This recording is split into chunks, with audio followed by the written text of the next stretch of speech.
자, 오늘 이 신명기 11장의 내용 속에 복이 될 것은 이라는 제목으로 함께 말씀을 묵상해 보고자 합니다. 오늘 11장의 특징 가운데 하나가 3절에서 7절 말씀에 보면은 여러분 자막에 보여드리는 대로 이 단어가 이 원어로는 같은 의미인데 중간에 6절이 하신 일 이렇게 번역이 됐습니다. 행하신, 누가 행하신 거냐면 하나님께서 행하신 일 해서 그 표현이 이 3절서부터 7절까지 매 절마다 반복적으로 사용되고 있습니다. 애굽에서 행하신 것서부터 시작해서 홍해 광야 그 여정, 그리고 지금까지 행하신 모든 것들을 다 언급하면서 7절에서 이 표현을 한 번 더 사용해서 5번이나 나오고 있습니다. 우리가 신앙생활에 있어서 저와 여러분이 해야 할 아주 중요한 것이 바로 요겁니다. 요걸 봐야 된다는 거죠. 하나님이 행하신 일을 보는 것. 신앙생활을 하면서 우리는 뭘 봐야 돼요? 하나님이 행하신 것을 봐야 되는 거죠. 이걸 뭐라고 말하냐면 믿음이라고 말합니다. 한번 따라 하십시다. 믿음. 여러분, 우리는 보이는 것으로 살아가는 자들이 아니라 믿음으로 사는 자인 줄 믿습니다. 믿음은 보이지 않는 것을 보는 것입니다. 바라는 것들의 실상이요, 보지 못하는 것들의 증거라고 그랬잖아요. 하나님께서 지금까지 행하신 일들을 보는 것이 중요합니다. 기억하는 것이 중요하죠. 하나님이 지금까지 이스라엘 백성들에게 보여주신 자비, 그리고 이스라엘 백성이 하나님에게 행한 일들을 대조하면서 지금 백성들을 교훈하고 있는 내용입니다. 대표적으로 다단과 아비람이라고 하는 사람이 있는데 그들이 행한 일들을 6절에서 언급을 하면서 다단과 아비람에게 하신 일, 다른 것들은 행하신 일이라고 번역했는데 요거 하나만 하신 일 이렇게 번역을 했어요. 그들이 행한 일이 뭐냐? 민수기 16장에 보면은 이런 내용이 나옵니다. 우리가 올라가지 않겠다.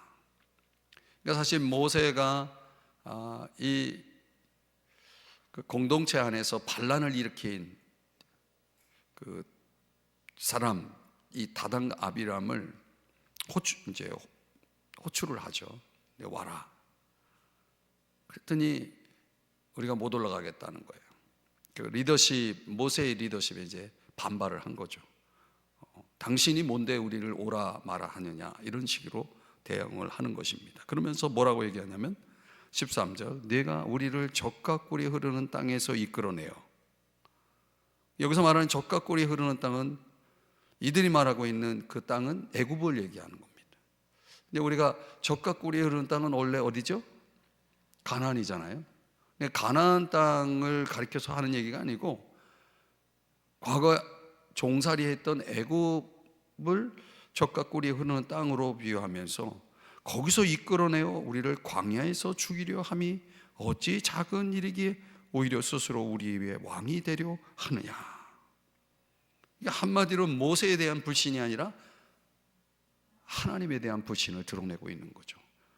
아니, 하나님께서 이스라엘 백성을 광야에서, 애굽에서 출애굽을 시킨 거 아닙니까? 하나님이 하신 일이죠. 여기서 뭐라고 얘기하면 네가 그랬어요. 이게 모세를 향해서 얘기하는 거예요.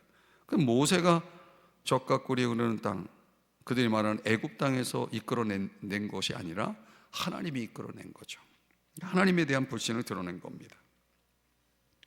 애굽의 종살이를 생각하면서 떠올리면서 그 당시 애굽에서 종살이 했던 그 시절을 얼마나 고통스러웠어요. 노예로 산다는 게 얼마나 고통스러운 겁니까? 그 고통스러움을 잊고 미래에 대한 불확실성에 사로잡혀서 지금 하나님께서 마치 자기들을 총체적 재앙으로 이끌고 있다라고 생각하면서 지금 불신을 드러내고 있는 것입니다. 그러니까 사실상 이 다단과 아비람이 언급하고 있는 내용은 하나님에 대한 아주 철저한 불신을 드러내고 있는 행동이었던 거죠. 근데 하나님께서 그들을 심판하신 내용이 민수기 16장에 나옵니다. 사실 그 다단과 아비람의 그 주장이 옳은 것이냐라고 하는 것을 한번 이스라엘의 애굽 생활을 한번 떠올려 보면, 이 종살이 기간에 그들이 어떤 일을 경험했는지 오늘 보면 10절에 나와요. 한번 볼까요? 자, 내가 들어가 차지하려 하는 땅은 가나안 땅이죠. 내가 나온 애굽 땅과 같지 아니하니. 그러니까 다단과 아비람이 젖과 꿀이 흐르는 땅이라고 비유한 그 애굽 땅을 얘기하는 거잖아요. 애굽 땅과 같지 아니하니. 그 애굽 땅에서는 어떤 일이 있었냐면, 거기에서는 너희가 파종한 후에 땅을 이렇게 파종한 후에 발로 물대기를 채소밭에 댐과 같이 하였거니와. 이게 무슨 얘기냐면요, 애굽 땅은 거의 비가 오지 않는 땅입니다. 그래서 그들이 농사를 짓기 위해서는 물이 필요한데 비가 오지 않으니까 매년 이 나일강이라고 하는 그 강이 그들에게 있어서 굉장히 중요한 강인데, 이 정기적으로 이제 범람 그 현상이 일어날 때에 그 나일강 물을 그들의 농사할 때에 주로 사용하는, 전적으로 의존하는 그런 물이었던 거죠. 그래서 그 물을 나일강 물을 사용하기 위해서 우물이나 연못이나 호수, 운하 등 이렇게 관계시설 같은 것들을 만들어 놓는데, 그런 거 있잖아요. 풍차 같은 것들을 만들어 가지고, 여러분 영화에서 그런 거 보셨는지 모르겠습니다. 사람이 올라가 가지고 풍차를 발로 대는 거예요. 그러면서 그 풍차를 발로 돌리면서 그들이 농경지에 연결된 그 수로에다가 물을 대는 일을 하는 거예요. 그 누가 했겠습니까? 그 일을 밭주인이 한 게 아니라 노예들이 했다는 거예요. 그 노예가 누구였습니까? 이스라엘 백성이었죠. 그 얘기를 하고 있는 거예요. 너희가 파종한 후에 발로 물대기를 채소밭에 댐과 같이 하였거니와. 이거 엄청난 노동력이거든요. 그러니까 아마 그 발로 물을 대면서 이스라엘 백성들은 그런 생각을 가졌을 거예요. 우리가 언제 이 생활에서 벗어날까? 이런 노예로서 비천한 일을 언제쯤이면 우리가 이런 생활에서 벗어날까 했었을 겁니다. 그걸 지금 10절에서 얘기를 하는 거예요. 그러니까 다단과 아비람이 민수기 16장에서 떠들었던 그 주장은 말도 안 되는 얘기죠. 젖과 꿀이 흐르는 땅? 어디 거기 비가 거의 내리지 않는 땅에 젖과 꿀이 흐르는 땅이라는 건 비유적으로 맞지 않는 땅이죠. 그런 내용 아닙니까? 그러니까 이 모세는 너희들이 애굽 땅에 있을 때 그렇게 하지 않았냐? 그런데 이제 너희들이 들어가서 차지하게 될 저 가나안 땅은 더 좋은 것이 준비되었어 하면서 11절 12절에서 다음과 같은 설명을 하는 겁니다. 자막의 내용만 한번 읽어봅시다. 시작. 너희가 건너가서 차지할 땅은 하늘에서 내리는 비를 흡수하는 땅이요 네 하나님 여호와께서 돌보아 주시는 땅이라. 연초부터 연말까지 네 하나님 여호와의 눈이 항상 그 위에 있느니라. 아멘. 아멘. 얼마나 좋은 땅이에요. 거의 비가 내리지 않아서 나일강물을 그 농경지 수로에다 대려고 발로 물대기를 했던 그 지긋지긋한 노예 생활과는 정반대의 땅, 하나님이 하늘에서 비를 내려주신대요. 여기 그 표현이 나오죠. 돌보아 주시는 땅이라고 그랬어요. 이 돌보다라고 하는 다로시라고 하는 단어는 찾다라는 뜻이에요.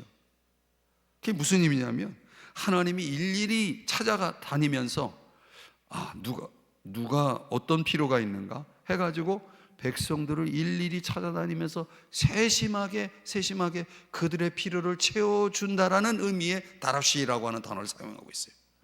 그러니까 하나님이 그만큼 백성들을 세심하게 보살핀다라고 하는 그런 의미의 땅을 설명해 주고 있는 겁니다.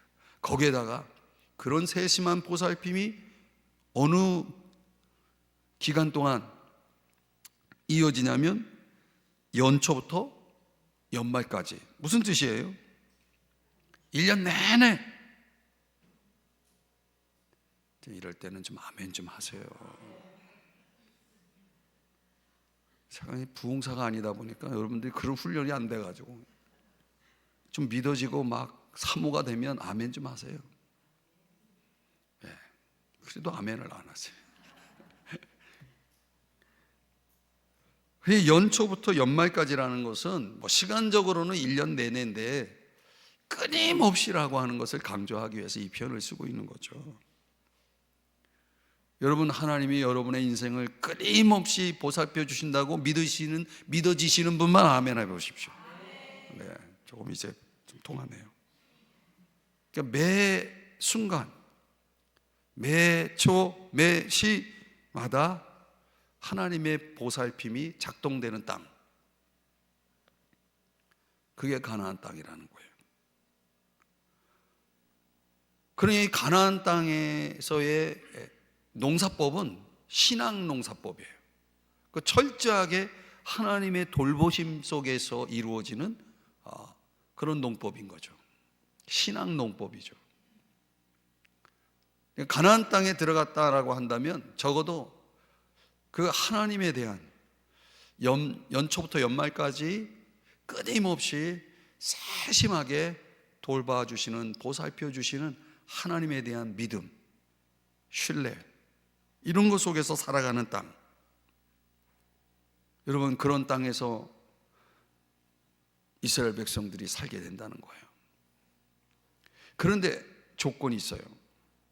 하나님이 요구하신 것을 따를 때에 그런 땅을 누리게 된다라고 말씀을 하는 것입니다. 그 하나님의 요구를 이렇게 오늘 11장 26절 27절에서 표현하고 있어요. 내가 오늘 복 그리고 저주를 너희 앞에 두나니, 27절에는 복이 될 것이요. 오늘 설교 제목이 여기서 따온 거죠. 복 그리고 저주를 너희 앞에 두었다라고 말하고 있어요. 언제요? 오늘. 그러니까 우리의 오늘은 우리 앞에 복이 있고 저주가 있는 거예요. 그러니까 하나님이 왜 복만 갖다 놓지 저주도 갖다 놨느냐? 이게 이제 뭘 강조하는 거냐면 우리의 선택권을 강조하고 있는 거죠. 자, 이 두 가지가 있는데 너 어느 거 가질래? 하나님이 이렇게 묻고 계시는 거예요. 하나님은 그냥 일방적으로 하나만 딱 갖다 놓은 것이 아니라 두 가지를 놓고 너희들 선택하라. 너희들의 자유의지를 가지고 선택하라. 하나님이 인간을 창조하실 때 하나님의 형상으로 지으면서 인간에게 부여하신 자유의지를 배려하셔서 거기에다가 그걸 존중해서 그래, 너희들이 선택해서 좋은 게 있고 나쁜 게 있다 그러면 우리는 뭘 선택해야 돼요? 좋은 것을 선택해야지. 그건 당연한 거죠. 그 선택에 따라서 복이 되기도 하고 저주가 되기도 한다는 거예요. 그렇다면 여러분, 우리의 삶이, 저와 여러분이 살아가는 데 있어서 내가 복을 선택하기 위해서 어떤 선택이 필요할까? 오늘 성경에 두 가지를 얘기하고 있어요. 첫 번째는 순종입니다. 순종을 선택하라는 거예요. 하나님께서 세심하게 돌봐주시는 그 땅에서 살아가는 동안 저와 여러분이 그 매일매일이 복이 되기 위해서는 순종이라는 것, 조건을 갖춰야 된다는 거예요. 13절 다 같이 이 말씀 함께 읽어보겠습니다. 시작. 내가 오늘 너희에게 명하는 내 명령을 너희가 만일 청종하고 너희의 하나님 여호와를 사랑하여 마음을 다하고 뜻을 다하여 섬기면. 아멘. 자, 이 청종이라는 단어를 우리가 바꾸면 순종이라는 단어로 바꿀 수 있겠어요. 그러니까 청종이에요. 순종을 요구하시는 거예요. 그렇게만 한다면 너희들은 강성해질 것이고 그리고 저 가나안 땅, 젖과 꿀이 흐르는 땅에서 아주 오래오래 잘 살게 될 거야 라고 하나님께서 약속을 하시는 거예요. 이 가나안 땅에서의 농경, 목축업은 유리한 자연 조건을 가지고 있는데, 그 유리한 자연 조건은 전제가 뭐냐면 하나님과의 관계에 따라서 결정나는 거예요. 신기한 거죠. 환경적으로는 너무 좋은데 그 좋은 환경을 내 것으로 만들기 위해서는 하나님과의 관계를 바르게 가져야 된다는 거예요. 그래서 14절 15절에 여호와께서 이렇게 주어가 말씀하고 있어요. 여호와께서 너희의 땅에 그리고 너희들의 가축을 위해서, 여기 그 표현이 나오죠. 이른 비 늦은 비를 적당한 때에 내리시리니.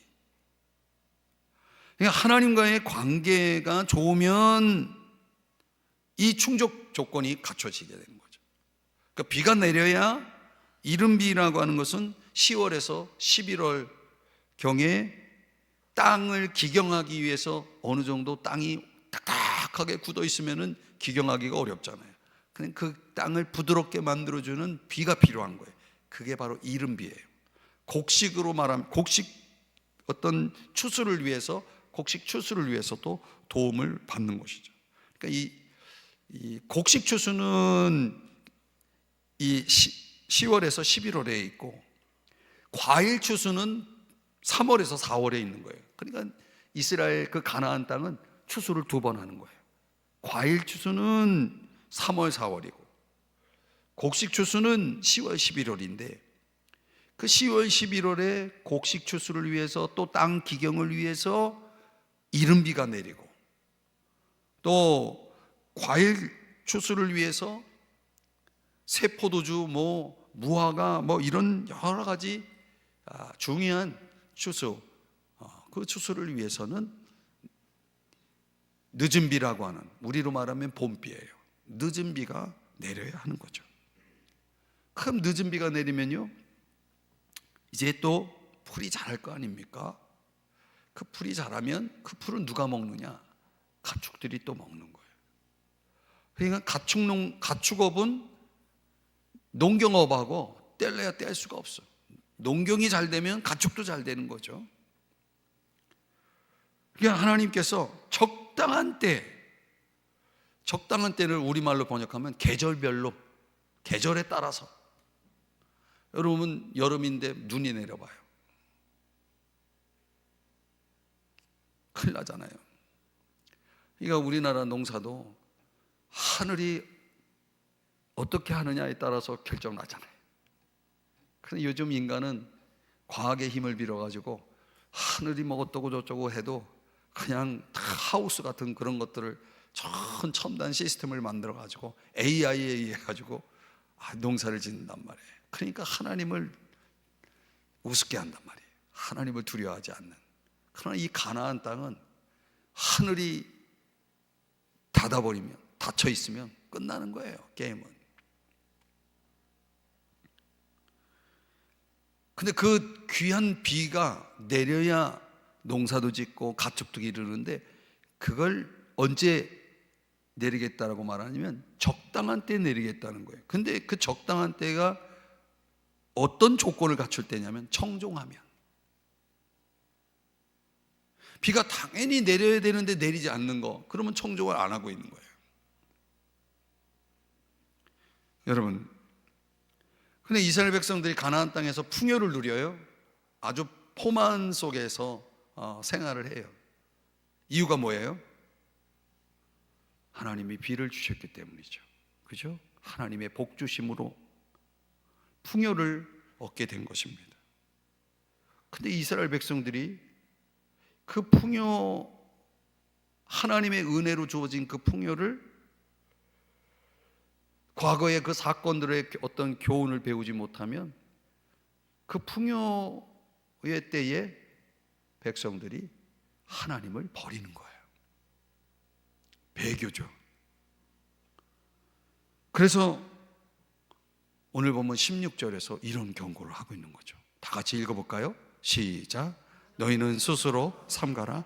두렵건대 마음에 미혹하여 돌이켜 다른 신들을 섬기며 그것에게 절함으로.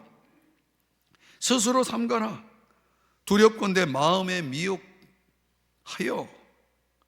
이 호렙산에서 이스라엘 백성들이 바로 여기에 해당되는 마음의 미혹이 결국 그들을 우상숭배의 죄악으로 빠뜨렸단 말이에요.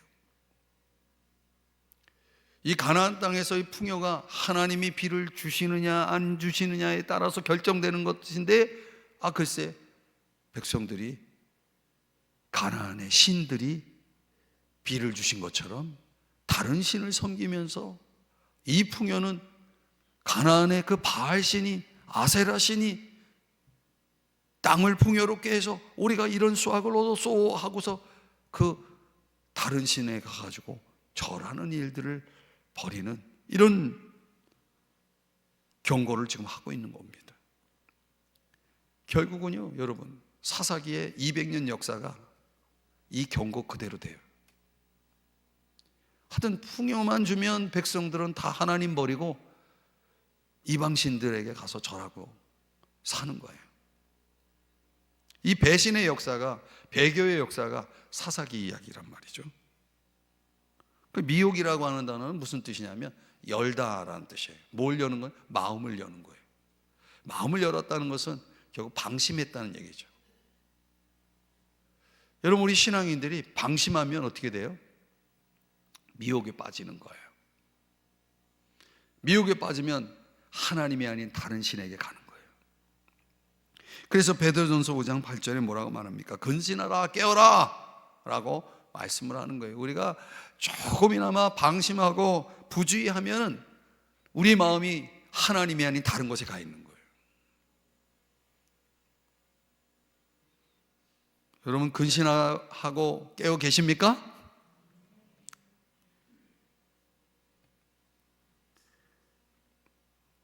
이 불순종의 위험이 계속해서 이스라엘 백성들을 지금 그 빈틈을 노리고 있는 거예요.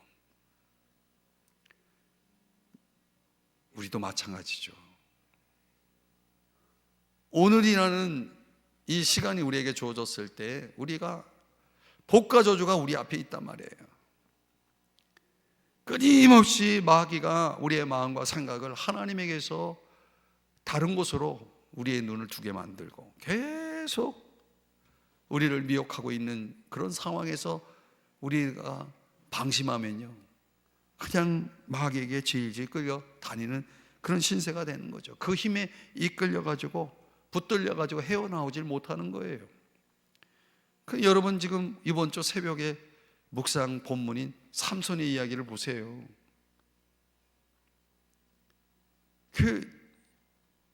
하나님의 영에 사로잡혀서 그렇게 강한 힘을 가지고 있는 삼손이지만 사람들을, 사자들을 막 염소 새끼 찢듯이 하는 그런 강력한 힘을 가졌으면 뭐합니까? 여인의 눈물 앞에 그냥 속절없이 그냥 무너지잖아요. 미혹에 그냥 넘어지죠. 그러니까 눈 뜨고도 당하는 거예요. 사실상 눈을 감고 있는 거죠. 그래서 이런 상황에서 결국은 어떻게 됩니까? 신명기 11장 17절 오늘 본문에서 뭐라고 말하냐면 속히 멸망할까 하노라. 속히 멸망한다. 여러분, 신앙이라는 게요, 방심하잖아요. 부주의하잖아요. 아주 힘들게 정말 치열한 싸움 속에서 신앙이 어느 정도 섰다 싶은데요, 한순간에 무너져요. 신앙이라는 게 무너지는 건 한순간입니다, 여러분. 그러니까 이 순종이라고 하는 것이 복과 저주를 앞에 두고 얼마나 중요한 선택이에요. 근데 그 순종이 오늘은 내가 복됐는데 또 내일 새로운 날 내가 잘못된 선택에 의해서 결국은 복이 아닌 저주를 선택할 수도 있는 거죠. 그러니까 순종이라는 것은 계속 순종해야 되는 거예요. 그냥 오늘 내가 순종한 것으로 끝난 게 아니고 순종이라는 것이 계속되는 것이 중요하다라고 하는 것이죠. 이 북왕국 이스라엘이 멸망하게 된 그 멸망사에는 배경이 뭐냐면 풍요였어요, 여러분. 북이스라엘 왕국이 멸망한 이유가 풍요 때문이었다고요. 우리 신앙도 마찬가지예요. 스스로 삼가지 않으면 샤마르, 순종이죠. 끊임없이 순종하여 경계하지 않으면은 북이스라엘 왕국이 무너진 것처럼 똑같이 그런 운명 속에 처하게 되어지는 거죠.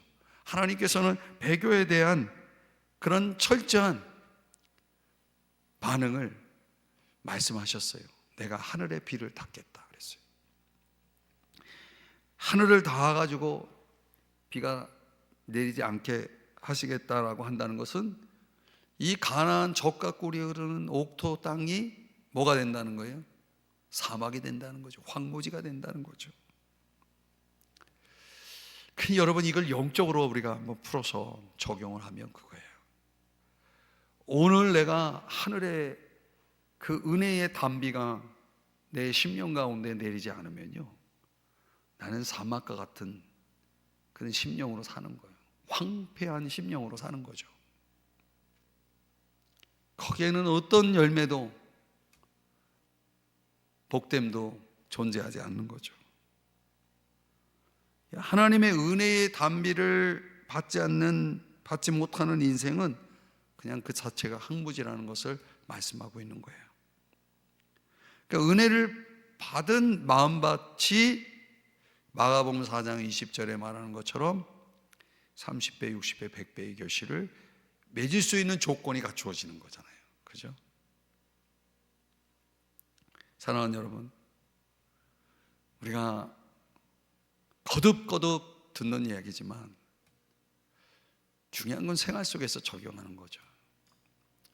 오늘도 이 말씀을 여러분이 하나님의 음성으로 들으시고, 내가 오늘 순종하지 않으면 하나님이 은혜의 단비를 닫으시고 내리지 않으므로 내 삶의 한복판이 황무지가 된다는 것을 명심하시고, 하나님의 은혜, 그 복주심의 삶을 위해서 계속 순종하시는 여러분 되시길 주의 이름 축복합니다. 계속 순종하세요. 두 번째로, 이 순종 못지않게 오늘 본문에서 강조하고 있는 요거예요. 마음새김. 한번 따라 하십시다. 마음새김. 자, 그것이 오늘 이렇게 표현되어 있습니다. 18절. 이러므로 너희는 나의 이 말을 너희의 마음과 뜻에 두고 그랬어요.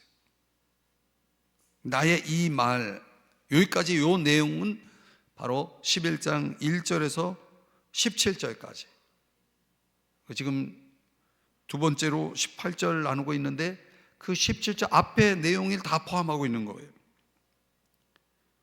그러니까 복이 될 것에 대한 조건을 제시한 내용이 그 전제가 돼서 나의 이 말을 어떻게 하라고 말하고 있냐면 너희의 어디에다 두라? 마음과 뜻에 두라 그랬어요. 마음은 말 그대로 여러분 우리 안에 있는 마음 얘기하는 거고, 뜻은 의지를 얘기하는 거예요. 하나님의 입에서 나오는 말씀을 어디에다 둬라? 마음에 두어야 된다는 거예요. 이게 머릿속에 두는 게 아니고 마음에 두어야 된다는 거예요. 이거를 신명기 오늘 본문의 18절이야 20절에서는 아주 보다 더 논리적으로 순서적으로 이렇게 설명을 했어요. 마음에 두고 있는 그것을 마음과 뜻에 둔다는 건 내적으로 저장한다는 거잖아요. 그러니까 이 내적으로 저장하는 것은 오늘날로 말하면 암송이나 묵상을 얘기하는 거예요. 제가 이제 새해 들어서 성서대학을 할 거를 준비를 하고 있는데 그냥 성경을 다 외우게 만들려고 그래요.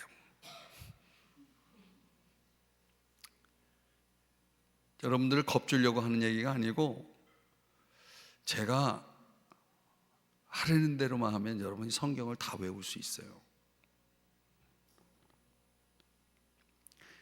여러분 오늘 본문에서 말씀을 어디에 두더라고요? 마음에 두라고 그랬잖아요. 그 마음에 두는 방법을 알면은 그게 가능해요. 단순한 성경 열심히 읽으십시오라고 말하고 있지 않아요.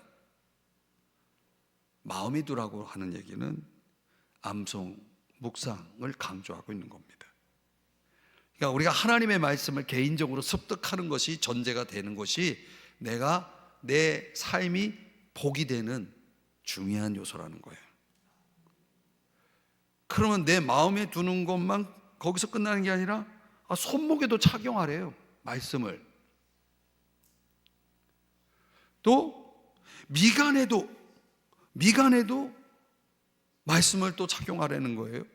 이게 무슨 의미냐면 손으로 하는 모든 행동, 손으로 우리가 일을 하지 손으로 하잖아요. 손으로 하는 모든 행동을 하나님의 말씀의 감찰 속에서 하라는 거예요. 하나님의 말씀의 그 기준 하에서 하라는 거예요. 미간에 두라는 것은 우리 눈으로 보는 모든 것들을 하나님의 말씀으로 분별하라는 얘기예요. 이 보다 더 확장된 개념이죠.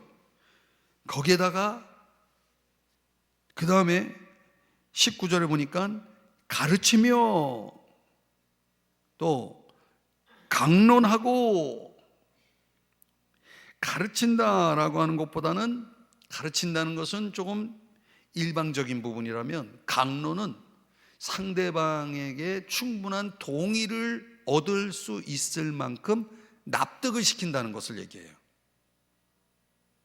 그러니까 여러분 우리가 말씀을 가지고 상대방하고 대화를 하는데 막 내가 주장을 해. 이건 이런 거고 저런 거고 막 얘기를 하는데 저쪽에서 나 그거 안 믿어. 못 믿겠어. 나 그거 잘 이해가 안 돼. 그러면 그때 필요한 게 뭐냐면 강론이에요. 강론을 해서 그거는 말씀이 이렇고 저렇고 하기 때문에 이런 거야. 내가 이제야 이해가 되네. 그러니 제가 하나님의 말씀을 여러분과 같이 이렇게 강해 설교를 할 때에 뭘 하고 있냐면 제가 강론을 하고 있는 거예요. 하나님의 말씀을 풀어서 여러분들을 설득시키는 작업을 하고 있는 거죠. 그런 거를 여러분 보고 하라는 거예요. 누구에게? 자녀들에게. 1차적으로는 자녀들에게. 아이들이 조금만 이상한 거 질문하면은 도망가고, 가가는 목사님한테 가서 물어봐라. 나한테 물어보지 마. 아니 목사님한테 물어보려면 일주일이나 걸리는데 집에서 좀 가르쳐주면 안 돼요? 그 문제는 뭐냐면 내가 강론할 줄을 몰라. 말씀을 몰라. 그러면 자녀들이 아무리 궁금해도 그들의 동의를 구하면서 그들의 모든 질문에 대해서 화답할 수가 없어요. 그러니까 집에서는 부모들이 자녀들의 신앙교육을 책임지지 못하는 거예요. 말씀에 너무 무식하니까, 무지하니까, 훈련을 안 받으니까. 조금만 자녀들이, 요즘 아이들 얼마나 참 아는 게 많아요. 궁금한 것도 많고. 그래가지고 유아유치부회가 교회에서 저를 보더니 하나님은 어디서 사세요? 그러잖아요. 그러면 여러분 그런 거는 물어보면 안 돼. 그냥 믿어. 이렇게 하면은 설득이 안 되는 거예요, 여러분. 그럼 우리 교회처럼 이렇게 성경을 공부하면서 그거를 잘 강론하는 방법을 가르쳐 주는 교회가 그렇게 흔한 교회가 아니에요. 그건 열심히 배워야 되는데 배우려고 그러면 시간을 내야죠. 시간을 안 들여요. 그런 건 다 필요 없고 그냥 그런 건 없어도 되고 안 해도 되고 그렇게 생각하는 경우. 여러분, 절대 신앙은 주입식으로 안 됩니다. 여러분, 믿지 않는 남편들에게 아무리 예수 믿으라고 강요해봐요, 통하나? 신앙은 주입식이 절대 안 됩니다. 강론해야 됩니다. 그 자녀의 입장에서 어린 유아면 유아대로, 조금 큰 중고등학생이면 중고등학생에 맞게, 그 각 연령에 맞게, 그 위치와 그 상황에 맞게 강론할 수 있는 정도의 실력을 갖추라는 얘기예요. 그걸 지금 여기 신학교 학생들을 모아놓고 지금 이렇게 하라는 게 아니고, 모든 성도들이, 하나님의 백성들이 다 그렇게 해야 된다라고 하는 거예요. 거기서 끝나지 않아요. 여기 보니까 20절에 보니까 바깥문에 기록하라 그랬어요. 하나님의 말씀은 가정 안에서만 아니라 사회생활 속에서도 반영이 되어야 된다는 것을 설명해 주고 있는 내용입니다. 그러니까 마음새김을 제가 지금 두 번째로 강조하면서, 마음새김이라는 것은 머리부터 발끝까지 전인적인 지배를 얘기를 하는 거예요. 그 전인적인 지배가 결국은 여러분이 어디에 있든지 무엇을 하고 있든지 그곳에서 하나님의 말씀이 투사가 되고 반영이 되는 그런 삶을 살고 있어야 된다는 거죠. 그걸 위해서 22절 다 같이 한번 읽어보겠습니다. 시작. 잘 지켜 행하여 너희의 하나님 여호와를 사랑하고 그의 모든 도를 행하여 그에게 의지하면, 이 단어가 굉장히 중요해서 제가 강조하고 있는 거예요. 그런 전인적인 지배, 하나님의 말씀이 내 마음에 새겨지고 내적으로 저장되고 내 삶 전체를 지배하기 위해서는 어떻게 해야 되냐면 그분에게 붙어 있어야 된다는 거. 의지한다는 것은 마치 달라붙다, 굳게 매달리다, 이런 뜻이에요. 그러니까 전인적으로 24시간 그분을 가까이 해야 된다는 얘기죠. 그분을 계속 찾고 구해야 한다는 거예요. 그냥 매달리라는 거예요. 그 어린아이가 엄마한테 떨어지지 않으려고 그냥 엄마 발 붙잡고 치마 붙잡고 그냥 매달리잖아요. 떨어지지 않으려고. 우리도 그런 심정으로 하나님께 매달려야 된다는 거예요. 여러분, 그렇지 않고는 우리는 흔들릴 수밖에 없는 거죠. 오늘 우리가 앞에서 불렀던 오신실하신 주, 그 토마스 치솔롬이라고 하는 사람이 이 보험 설계사, 직업적으로는 보험 설계사인데, 어느 날 하나님이 내 삶 속에 한량없이 그냥 끊임없이 부어주시는 은혜를, 너무너무 그 은혜가 너무나 감사하고, 그 하나님이 신실하게 그 은혜 주심을 묵상하다가 마음에 감동이 돼서 시를 쓴 게 그게 오늘 우리가 불렀던 오 신실하신 주, 그 찬양 가사가 된 거예요. 자기 친구에게 그 작곡을 해달라고 해가지고 지금 우리가 393장 그 찬양을, 이렇게 귀한 주옥 같은 찬양을 우리가 은혜 받으면서 부르게 되어진 것입니다. 예레미야 애가 3장 22절 23절에 말씀이 그에게 마음에 감동이 돼가지고, 여기 뭐라고 말씀합니까? 주의 여호와의 인자와 긍휼이 무궁하심으로 우리가 진멸되지 아니함이니이다. 이것들이 아침마다 새로우니 주의 성실하심이 크시도소이다.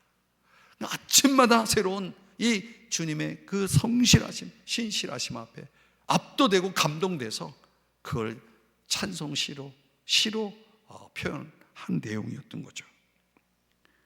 여러분, 우리의 인생이 아무리 참담해도 예레미야 선지자가 이 애가를 쓰면서 그걸 묵상한 거 아니겠습니까?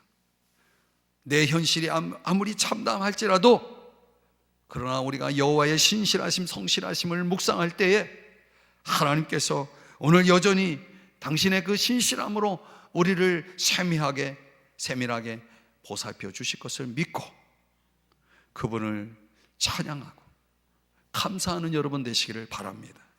그런 은혜를 주목할 때, 그렇게 그 은혜에 붙어 있을 때에 우리는 21절에서 말씀하는 것처럼 하늘이 땅을 덮는 날과 같으리라 그랬어요.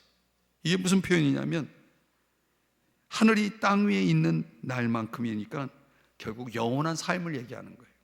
이 땅에서의 삶뿐만 아니라 천국에서 영원히 사는 그 삶까지도 하나님께서 우리를 은혜로 덮으실 것을 약속하고 있는 말씀인 것입니다.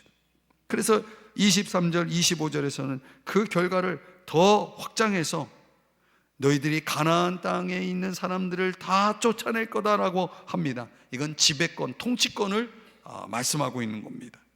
25절에 보니까 너희를 능히 당할 사람이 없으리라.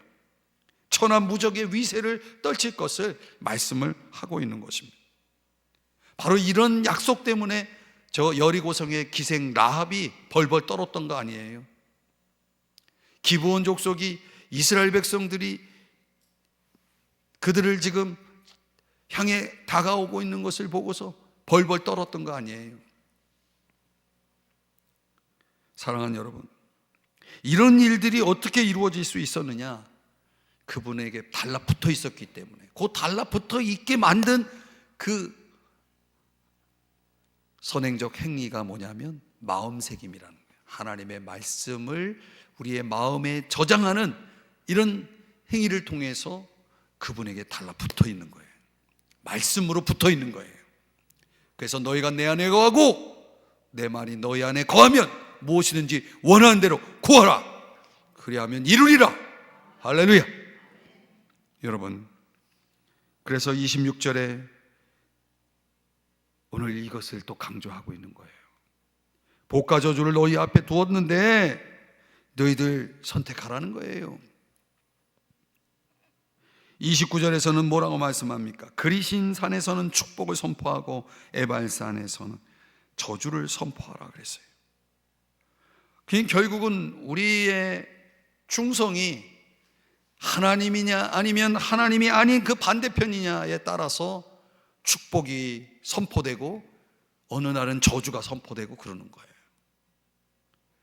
여러분, 우리의 충성을 누구에게 바쳐야 되겠습니까? 언제나 오직 모든 것을 우리는 주님에게만, 주님을 위해서만 우리의 충성을 바쳐야 될 줄 믿습니다. 독점 충성해야 됩니다. 우리의 충성이 그 어떤 것과도 갈라져서는 안 되는 거죠. 그래서 잠언 4장에서 이렇게 말씀을 하는 거죠. 너 마음을 좀 지켜라. 마음을 지켜라. 마음만 지키는 게 아니에요. 24절에서는 입술도 지켜야 된다고 말하고 있고, 또 25절의 말씀에서는 눈도 지켜야 된대요. 그리고 27절에서는 발도 지키래요. 그러니까 우리의 전인적인 지킴이 이루어져야 되는데 뭐부터 시작됩니까? 마음 지킴서부터 시작되는 거예요. 그 마음을 지키도록 만들어주는 게 뭐예요? 마음 새김인 거예요. 오늘날로 말하면 묵상, 암송인 거죠. 그래서 여호수아 1장 8절 다 같이 읽어봅니다. 시작. 내 입에서 떠나지 말게 하며 주야로 그것을 묵상하여 그 안에 기록된 대로 다 지켜 행하라. 그리하면 내 길이 평탄하게 될 것이며 내가 형통하리라. 아멘. 그런 거예요. 이 율법책을 떠나지 말게 하고 입에서 중얼중얼거리라는 거죠. 암송하라는 거죠. 그것을 주야로 묵상하여 마음 새김하라는 거죠. 그리고 그걸 지켜 행할 때, 순종할 때, 그러면 오늘 성경의 요약 구절이 되는 거죠. 그러면 내 길이 평탄하게 될 것이고 내가 형통하리라. 이렇게 해야 생명이 있고 복이 있다라고 말씀을 하시는 거죠. 사랑하는 여러분, 말씀의 결론을 맺습니다. 여러분, 행복하고 싶죠? 행복하려면 그 행복은 우리의 선택에 따라 결정된다라고 말하고 있는 거죠. 우리의 매일의 매 순간의 선택에 따라 결정된다. 어떤 선택을 해야 된다는 거예요. 첫째는 순종이고, 두 번째는 마음 새김인 것입니다. 오늘 이 매일매일 주어지는 오늘이라는 시간 속에서 여러분들은 이 복을 선택하시는 여러분 되시기를 주의 이름으로 축복합니다. 기도하겠습니다. 하나님 아버지,